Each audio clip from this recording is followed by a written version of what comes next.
Lamentações do profeta Jeremias, capítulo de número 3, a partir do versículo de número 20. Lembro-me bem disso tudo e a minha alma desfalece dentro de mim. Todavia lembro-me também do que pode me dar esperança. Graças ao grande amor do Senhor é que nós não somos consumidos, pois as suas misericórdias são inesgotáveis, renovam-se a cada manhã. Grande é a sua fidelidade. Digo a mim mesmo, a minha porção é o Senhor, portanto nele porei a minha esperança. O Senhor é bom para com aqueles cuja esperança está nele, para com aqueles que o buscam. É bom esperar tranquilo pela salvação do Senhor. É bom esperar tranquilo pela salvação do Senhor.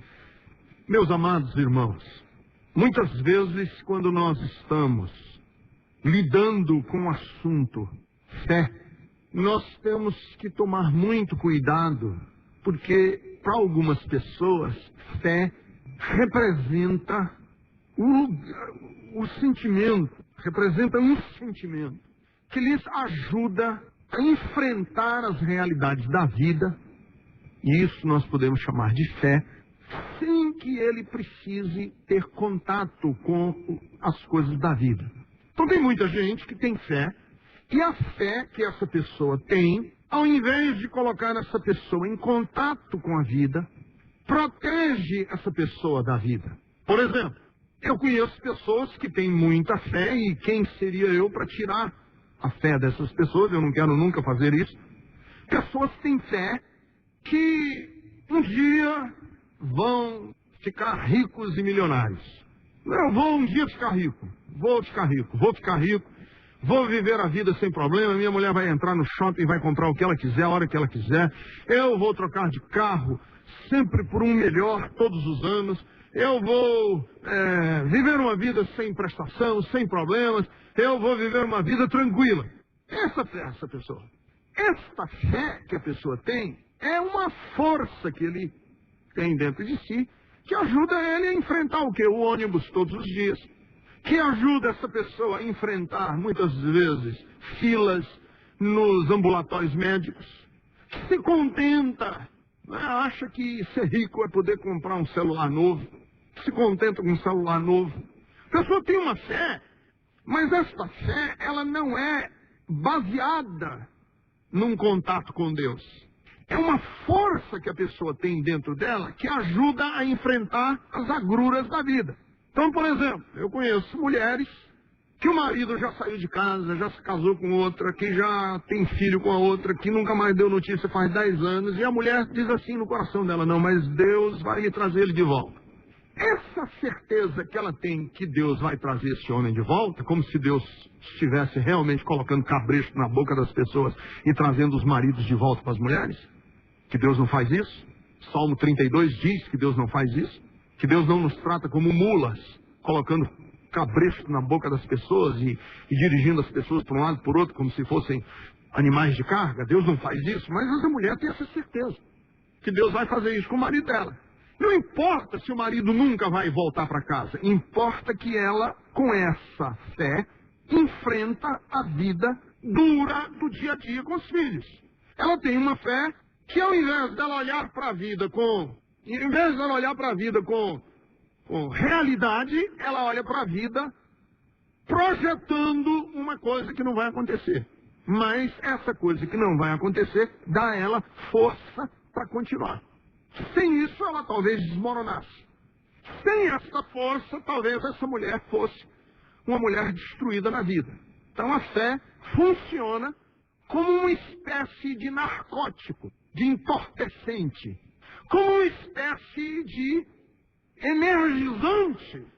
Ele narcotiza a realidade e energiza a pessoa a continuar trabalhando, a continuar lutando, a continuar sendo, e indo para a igreja, e dando dízimo, e orando, e dizendo, mas Deus vai fazer, mas Deus vai fazer, mas Deus vai fazer. Eu, às vezes, como pastor, entro em crise. Vou confessar para vocês, porque não tem por que eu ficar mentindo. Eu, às vezes, tenho crises e crises brabas, como pastor. Por exemplo, eu tenho uma crise, muitas vezes, de achar que as pessoas querem viver aquela frase que a gente, às vezes, brinca, me engana que eu gosto. Assim, pastor, me engane, por favor, que eu preciso. Me diga uma coisa, não importa que seja verdade ou que seja mentira, mas diga uma coisa que me ajude a ir para frente. Se for mentira, não importa, importa que eu estou indo para frente. E eu não sei fazer isso. Eu tenho essa crise, que eu não sei fazer isso. Eu não sei olhar para uma mulher que acabou de enterrar um filho, prematuramente, o menino morreu na flor da idade, e olhar para essa mulher e dizer o seguinte: não, mas seu filho morreu, mas, sei lá, inventar um negócio aí, por que o filho dela morreu? Porque você deu uma brecha, ou porque o menino deu brecha, ou porque o diabo estava, tinha uma macumba. Não sei fazer um negócio desse. Eu morro se eu fizer um negócio desse. Eu morro. Eu acho que eu morro. Eu não vou conseguir viver com a minha própria consciência. Eu não sei olhar para uma pessoa, num Brasil como esse, e dizer para ele o seguinte: dê o seu dízimo aqui na Bethesda, deixe de dar naquela outra igreja, venha dar aqui na Bethesda, que eu lhe garanto que você nunca mais vai ter problema. Eu não sei fazer esse tipo de coisa. Eu não sei vender ilusões para as pessoas irem para frente. Então, um desses dias, um senhor que já foi, inclusive, membro da Bethesda, presbítero da Bethesda, lá de Fortaleza, eu encontrei ele numa outra cidade do Brasil, frequentando uma igreja e tal. E aí eu falei: mas eu não entendo, cara, você é da Bethesda, está frequentando essa igreja, que os ensinos dessa igreja não tem nada a ver com a Bethesda, nada. Eu falo A e eles estão falando Z, eu estou falando B e eles estão falando M. Não tem nada uma coisa a ver com a outra. Como é que você... Aí ele disse assim: não, pastor, porque lá nessa igreja, eu sei que tem muitos erros e eu nem concordo com a doutrina deles, mas eles me ensinaram a ser valente. Aí eu olhei e falei: valente? Ora, para ensinar uma pessoa a ser valente, não precisa pregar o evangelho. Você pode aprender a ser valente em várias áreas da vida. Você faz um curso de empreendedor administrativo e você fica valente. Você faz um curso de relações humanas e como lidar, você fica valente nos seus contatos pessoais. Não precisa ser evangelho. Evangelho é outra coisa. Então é assim, nós precisamos de esperança. Mas que tipo de esperança? Eu preciso ter esperança, mas qual esperança? Uma esperança que me descole da vida e eu fique vivendo em castelos que não existem, que eu viva uma realidade que não tem realidade com a vida. Que tipo de esperança? Uma que eu vou passar o ano de 2006 constantemente dizendo assim para mim: vai dar tudo certo, vai dar tudo certo, vai dar tudo certo, vai dar tudo certo, vai dar tudo certo. Num auditório com 1000 pessoas, óbvio que haverá pessoas ali que podem repetir e vão repetir 200 vezes, mas vão ter problemas com hemodiálise, vão ter problemas com despejo, vão ter problemas com luto, vão ter problemas de como lidar com advogado, vão ter causas na justiça. Lógico. Então a gente criar uma esperança ilusória, ela pode gerar valentia dentro de você, mas ela pode também gerar uma grande, enorme, mega, brutal decepção. Porque você luta, e aí a vida vem com as suas intempéries, com o inédito, que a gente nunca sabe o que vai acontecer. Nos surpreende, aí você diz assim: e aquele pastor que prometeu para mim? E o pastor sempre está protegido, né? Pastor sempre se protege. Eu não tenho problema se eu vender um pacote ilusório, porque se você vier a mim e disser: pastor, olha, você falou ali, mas não deu certo. Aí eu digo: não, isso culpa é sua. Você deve ter acontecido algum problema com você. Você deve ter dado alguma brecha, você deve ter pecado. Eu acho que você não foi sincero. E como a gente sempre peca, você vai acabar, em algum momento da sua vida, se sentir culpado porque as coisas não deram certo. E o pastor está sempre resguardado. Mas eu não sei fazer isso. Mas eu quero ensinar esperança. E aí a gente fica nesse baile, sem saber para que lado vai. O que é, na verdade, esperança, pastor? É a gente viver uma ilusão de que se eu fizer tudo direitinho do lado de cá, Deus se compromete a fazer tudo direitinho do lado de lá? Será que Deus é assim? Deus, se você fizer tudo direitinho do lado de lá, eu faço tudo direitinho do lado de cá. Esse é o Deus da Bíblia? Será que o Deus da Bíblia lida conosco nessas dimensões? Porque se ele lidasse conosco nessas dimensões, nenhum de nós poderíamos jamais ter direitos a nada, porque nós sempre fracassamos. Se Deus disser assim, eu vou fazer o bem para você, se você se comportar direitinho do lado de lá, fizer tudo direitinho, se sacrificar, for buscar, ser valente, ser destemido, ter muita fé, não deixar de dar o dízimo, não deixar de fazer as coisas que você tem que fazer, eu me comprometo a fazer do lado de cá. Se Deus é esse tipo de Deus, nós estaríamos perdidos. Nós estaríamos perdidos, porque cada um de nós fracassou. Cada um de nós foi egoísta, foi medíocre, foi baixo, foi mesquinho. Cada um de nós. Deus não é esse tipo de Deus. O Deus da Bíblia é um outro Deus. E o Deus da Bíblia não é esse Deus que está no mercado evangélico brasileiro. E nós temos que nos desprogramar. Se nós quisermos ter esperança, se nós quisermos olhar para a vida com esperança, nós temos que nos desprogramar de uma fé ilusória, de uma fé não realista, de uma fé não meritória, dos meus méritos.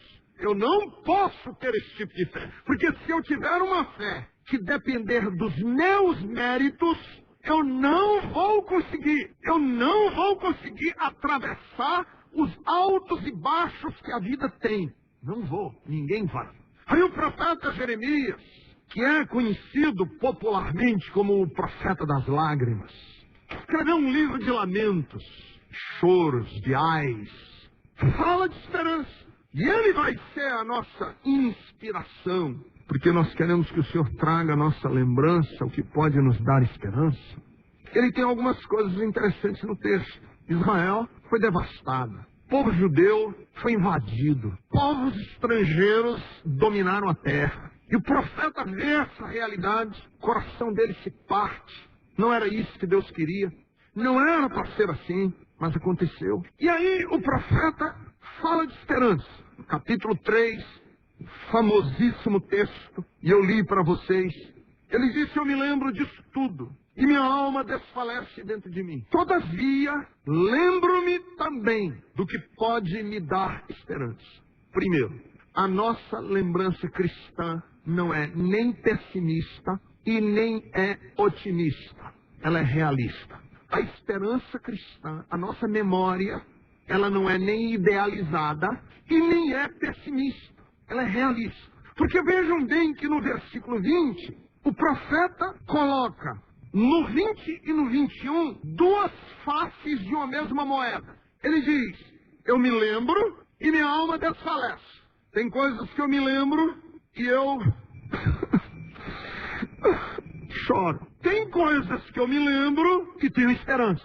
Nossa memória não é idealizada. Por exemplo, eu quando me lembro da minha vida passada, as coisas que já vivi, as coisas que vivi desde que eu era criança, desde que tenho a minha memória mais remota, coisas que eu já vivi. Tem coisas que me fazem e me produzem dor na minha vida, e tem coisas na minha vida que produzem alegria, festa, e assim é a vida de todo mundo. Ninguém viveu uma vida que é só de desgraça, e ninguém viveu uma vida que é só de flores. Ninguém. Não importa se você é filho de crente, se você cresceu em igreja evangélica e se você se converteu quando você era menino. A vida de todo mundo é a combinação de coisas doces e de coisas amargas. Todos nós. Dores profundas, alegrias maravilhosas. Todo mundo. Agora veja, se minha vida passada, que já passou, é a combinação de coisas boas e ruins, não é preciso ser muito inteligente, basta ter um pouco de bom senso e pegar o passado e jogar ele para o futuro. Como é que vai ser o meu futuro? vai ser a combinação de coisas boas e de coisas ruins. O futuro de todo mundo. Não adianta a gente pensar que nós vamos para a igreja, vamos orar a Deus, e Deus vai pegar o nosso futuro e vai dizer o seguinte: tem coisas amargas, mas o Ricardo orou bem, eu vou tirar os amargos da vida dele. Da agora por diante só coisa boa. Isso não existe. Isso é propaganda enganosa. Isso é mentira. Isso é enganação. Mas não é enganação de quem engana, não. É enganação que nós queremos. Ora, se a minha vida passada, olhe para a sua vida passada, os anos que você já viveu, você tinha 15 anos, 16 anos, 18 anos, 22 anos, 30 anos, 35 anos. Você que é uma senhora já de 68 anos, olha para a sua vida. Tudo que você já viveu foi a combinação de coisas boas e de coisas amargas. Nas coisas boas, nós celebramos com a presença de Deus. E nas coisas amargas, nós choramos com a presença de Deus. Porque o Senhor não nos abandona quando nós já passamos pelas horas amargas. A nossa vida cristã não foi trilhada só de coisa boa. Isso é mentira. Esse testemunho que às vezes a gente ouve em igrejas evangélicas: desde o dia que eu aceitei Jesus como meu Salvador, nunca mais tive um problema. Mentira, meu amigo. Desde o dia que aceitei Jesus, nunca mais eu tive uma dificuldade na vida. Mentira. Isso não existe. Essa vida não existe. Todas as pessoas passaram por coisas boas e coisas desagradáveis. Agora você pega o seu passado e joga ele para o futuro. Como é que vai ser o meu futuro? O meu futuro vai ser também de coisas boas e de coisas desagradáveis. Quando você se converte, você não ganha um certificado de garantia de Deus de que a vida vai ser sem buracos. Que a sua vida daqui para frente vai ser só aleluia, aleluia, glória a Deus, vamos dançar a vida inteira para o Senhor Jesus, porque aceitei a Ele como meu Salvador e nunca mais eu vou chorar. Não existe isso. No mundo tereis aflições, disse Jesus para os discípulos dele. Jesus disse: eu não os peço que os tire do mundo. Eu peço, Senhor, que o Senhor os livre do mundo. É como se Jesus estivesse dizendo assim: eu não peço que o Senhor coloque uma redoma ao redor deles para eles serem protegidos e que nada os alcance. Eu peço que quando eles estiverem sendo açoitados pela vida, o Senhor não deixe que os problemas da vida façam o coração mirrar, a alma ficar atrofiada, a pessoa ficar azeda, a pessoa ficar amarga, a pessoa ficar destruída. Qual é a garantia que eu tenho como cristão? É que minha vida em 2006 vai ser ótima. A garantia que eu tenho como cristão é que em 2007, 2008, 2020, não importa quantos anos daqui para frente, a garantia que eu tenho, se vierem coisas, se acontecerem coisas amargas, Deus não vai me abandonar. Que se acontecerem coisas felizes, Deus vai celebrar comigo. Que a presença e a companhia do Senhor estarão comigo todos os dias. Ainda que eu ande pelo vale da sombra da morte, não temerei mal nenhum. Por quê? Porque a tua vara e o teu cajado me consolam. Essa promessa de Deus é a mesma promessa do Deus que diz que Ele me conduz em águas tranquilas, leva-me a pastos verdejantes, que está comigo no momento do descanso, do refrigério, e refrigera minha alma. O mesmo Deus que refrigera e caminha comigo nos vales planos é o mesmo Deus que caminha comigo nos abismos, nas grandes dificuldades da vida. Isso é esperança. Por quê? Porque quando eu olho para trás, eu vejo que em todas as circunstâncias da minha vida, o Senhor andou comigo. Deus andou comigo. Então, assim, a minha lembrança não é idealizada. Sabe, lembrança idealizada? Sabe uma lembrança... Tem muita gente que não entende esse termo. Uma lembrança idealizada. Quer ver uma lembrança idealizada? Lembrança de quem morreu.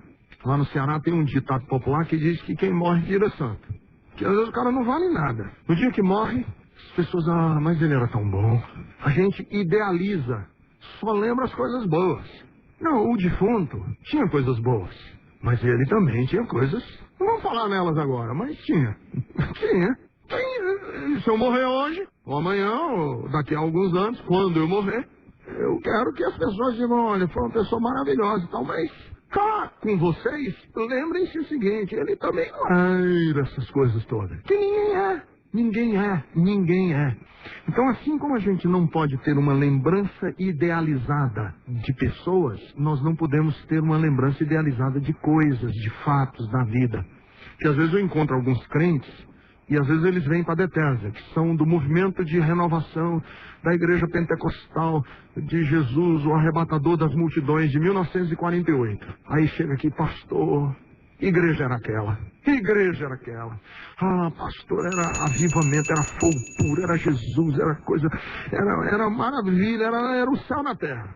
Não tinha nenhum problema essa sua igreja? Não tinha problema de jeito nenhum. Lá era assim, era pentecostal, era coisa de Deus, era coisa maravilhosa. Mas não tinha assim nada de um senão nessa igreja. Nada.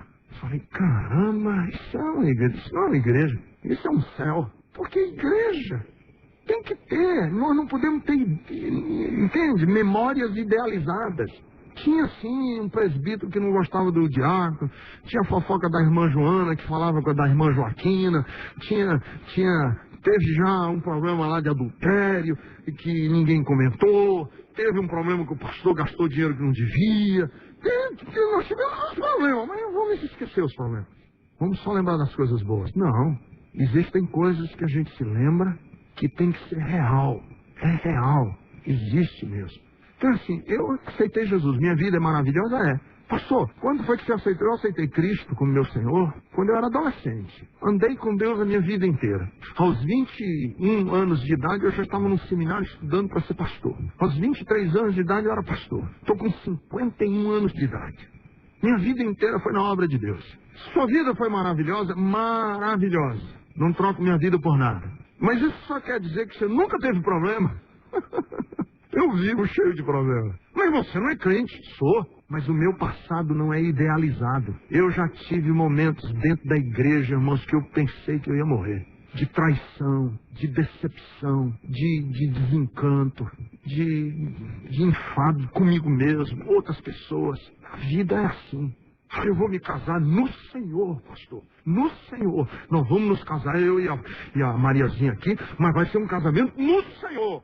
Eu digo, o que você está querendo dizer com isso? Que nós não vamos ter nenhum problema. Eu digo, e vão se divorciar daqui a 6 meses. Porque uma pessoa que se casa, entre aspas, no Senhor, com a expectativa de que não vão ter nunca nenhum problema, no dia que tiver, eles não estão preparados para lidar com o problema. Amigo, você vai ter problema no seu casamento. E você vai ter problema e se casou no Senhor, sabe o que eu estou dizendo. Sabe o que eu estou dizendo. E problemas que são só misericórdia de Deus. E casaram-se no Senhor. Então assim, qual é a garantia que eu tenho no porvir? Veja o que o profeta diz. Qual é a garantia que nós temos no porvir? No amanhã. Versículo 22. Graças ao grande amor do Senhor é que nós não somos consumidos. Qual é a minha garantia do amanhã? Qual é a garantia que eu tenho que eu posso olhar para o futuro com esperança? Porque eu lido, eu sou filho, eu oro, eu me relaciono com um Deus que é amor. Ele não é um Deus de causa e efeito. Ele é um Deus que é amor.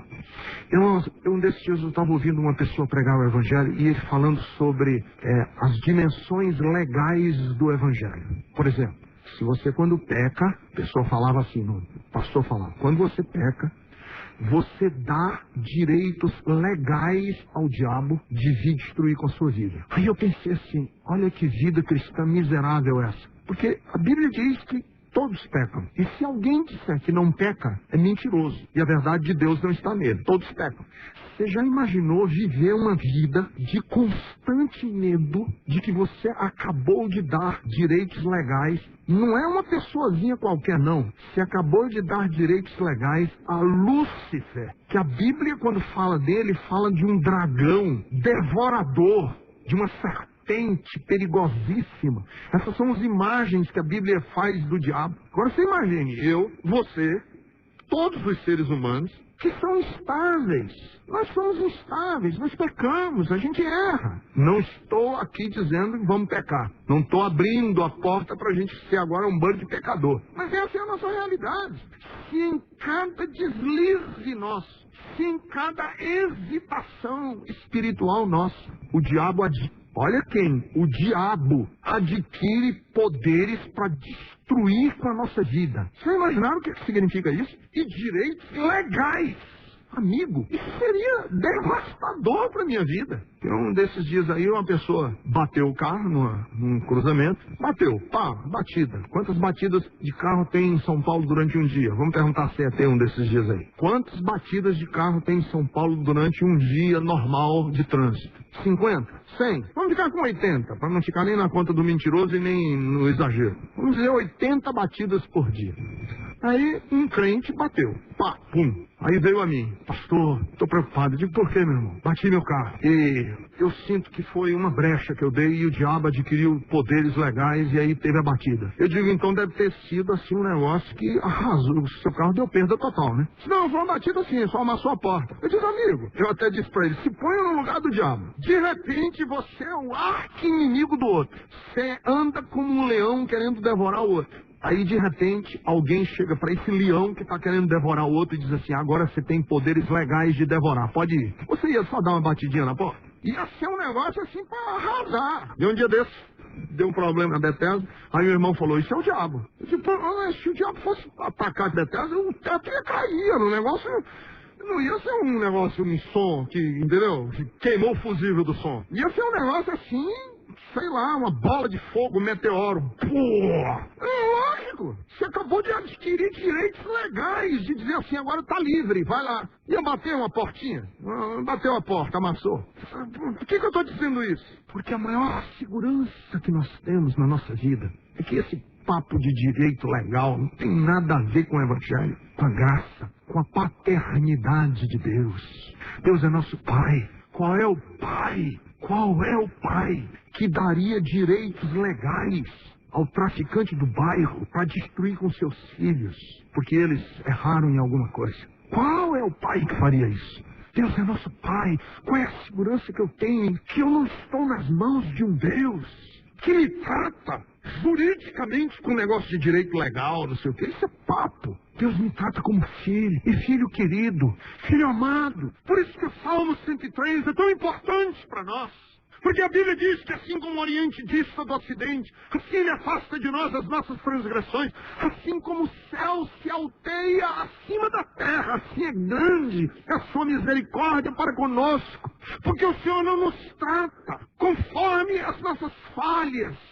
O Senhor nos trata como filhos, porque Ele se lembra da nossa estrutura. O Senhor sabe que nós somos pó. Então, Ele é um Deus amoroso.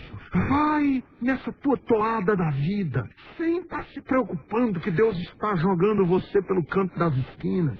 Que de repente o anjo fracassou. E fracassou por quê? Porque você não orou direito. Deus é um Deus que nunca abandonaria um filho dele. Jamais daria as costas a qualquer um de nós. E jamais nos trataria com negócio de direitos legais. E nos trata com afeto, nos trata com carinho.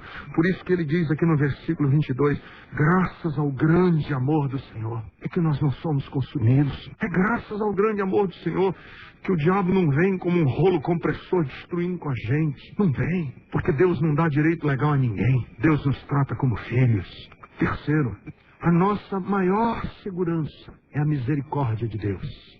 Veja no versículo 22, ainda ele diz assim, pois as suas misericórdias são inesgotáveis. Eu gosto dessa tradução, da NVI. Inesgotável. Pense num rio que é inesgotável. Rio Amazonas. Vocês sabiam que o rio Amazonas tem na sua foz, ele deságua no Oceano Atlântico, com mais de 120 quilômetros de largura. Sabe o que é 120 quilômetros de largura? Isso é rio. Pois o amor de Deus é como o rio Amazonas, inesgotável. A misericórdia do Senhor é inesgotável. Sabe o que é misericórdia? Misericórdia é Deus não nos tratar como nós merecemos. Isso é misericórdia. É Deus não me tratar como eu mereço. Isso é misericórdia. Deus não vai me tratar como eu mereço, porque senão eu já estaria destruído. E é inesgotável. Porque Deus vai caminhar comigo nos meus altos e baixos, nas minhas inquietações. Deus vai caminhar comigo nas minhas dores. Deus vai caminhar comigo quando eu estou impaciente, quando eu estou triste, quando eu estou decepcionado, quando eu estou alegre, quando eu estou com fé, quando eu estou sem fé. Deus vai caminhar comigo. E qual é a segurança de que Ele não vai me abandonar? As misericórdias dele são inesgotáveis. As misericórdias de Deus são inesgotáveis. E eu gosto de misericórdia nesse sentido, assim. É que quando Deus nos vê, Deus não contempla o castigo. Deus contempla a possibilidade de um novo começo. Quando Deus olha pra gente, Ele não vê castigo. Deus vê a possibilidade de um novo começo. Por isso que tem um provérbio que diz assim: o justo cai 7 vezes, mas se levanta. Então o importante na vida não é quantas vezes você caiu, é quantas vezes você vai se levantar. E o mais importante na vida não é quando foi que você caiu a última vez. O mais importante na vida é quando foi que você se levantou a última vez. Isso é mais importante. Deus não olha pra gente na perspectiva do castigo. Deus olha pra gente na perspectiva do novo começo. Senhor, eu quero começar de novo. Vem cá, vamos lá. Aí se o diabo disser assim: mas ele já caiu umas 25 vezes, e daí? Eu vou apostar nele de novo. Mas ele já caiu 285 vezes, não tem problema, eu vou apostar nele de novo. Por isso que eu gosto tanto do livro de Números, porque no livro de Números diz assim: o povo se desviou, veio uma grande dificuldade sobre o povo, mas o povo se arrependeu, e o Senhor o perdoou. E aí o ciclo se renova de novo, e o povo se acomodou na bênção de Deus, caiu, etc, etc. Veio uma grande dificuldade sobre o povo se arrependeu, e Deus perdoou o pecado. Aí alguém diz assim: mas Deus, assim eles estão te fazendo de bobo. Não, é porque eu amo. Você já viu alguém dizer isso de uma mãe que ama muito o filho? Às vezes a mãe ama o filho e os outros que não amam tanto, diz assim: olha, ele está te fazendo de besta. Mas no coração da mãe ela sabe, não é que ele está fazendo de besta, é que eu não consigo evitar de amá-lo. Eu consigo evitar de amar rapazinho de 17 anos, meio barbudo, barba por fazer e tal, cheio de bossa e besta e grosso. E aí eu digo assim, dá um chute nesse cara, manda ele embora. A mãe diz assim: não, ele é meu filho, eu amo. É assim que Deus trata a gente. Qual é a nossa maior garantia? A maior tranquilidade que nós temos para olhar para o ano novo é que nunca seremos desprezados por Deus. Nunca. Versículo de número 23. Grande é a fidelidade de Deus. Digo a mim mesmo: a minha porção é o Senhor. Portanto, nele eu porei a minha esperança. Qual é a minha esperança? É nele. Não é nas circunstâncias, é nele. O Senhor é bom para com aqueles cuja esperança está nele. O Senhor é bom. Queridos, Deus nos ama de graça. Deus me quer bem de graça. E se alguém algum dia tivesse a petulância de perguntar para Deus assim: Deus, me explique por que é que você ama o Ricardo. Deus diria: porque eu quero. Eu quero. Não tem razões. O amor de Deus é gratuito. E a Bíblia diz que o amor de Deus é tão gratuito que Ele provou esse amor em Cristo, quando Jesus morreu por nós, quando ainda éramos pecadores. E Paulo ainda faz essa analogia. Ele diz assim: por um bom, alguém se atreveria a morrer. Por alguém bom. Ainda é possível você imaginar alguém se dando por quem é bom. Mas Deus prova a fidelidade do amor dele para conosco, em que Cristo morreu por nós, quando nós ainda éramos inimigos de Deus. Então é assim, a nossa maior tranquilidade na vida não é a tranquilidade de que se eu fizer tudo bom aqui do lado de cá, Deus vai fazer tudo de bom do lado de lá e a minha vida vai ser um tapete sem problemas. A minha maior tranquilidade é que mesmo com todas as minhas deficiências, com todos os meus males, Deus nunca vai desprezar aquele filho e aquela filha que caminham com Ele. Deus vai conosco. Então assim, o que vai acontecer no ano que está na nossa frente? Eu não sei. Eu não posso prometer para você que está aqui e dizer o seguinte: este é o ano da virada. Todos os crentes da Bethesda durante o ano de 2006 vão ter tudo aquilo que o diabo roubou restituído. Tudo que você perdeu vai ser dado de você de volta. Eu podia dizer isso, mas eu não conseguiria dormir comigo mesmo se eu fizesse isso. O que eu faço? Eu não sei o que vai acontecer com você. Para algumas pessoas, pode ser que nesses próximos anos seja o diagnóstico de um câncer. Para outros, a falência da empresa que você trabalha. Para outros, o fim do seu casamento. Eu não sei. Não posso garantir que a vida vai ser um mar de rosas daqui para frente. Talvez você nem queira ouvir isso. Você diz: pastor, mas eu não quero ouvir esse tipo de coisa. Mas essa é a vida. E o que é a esperança? O que não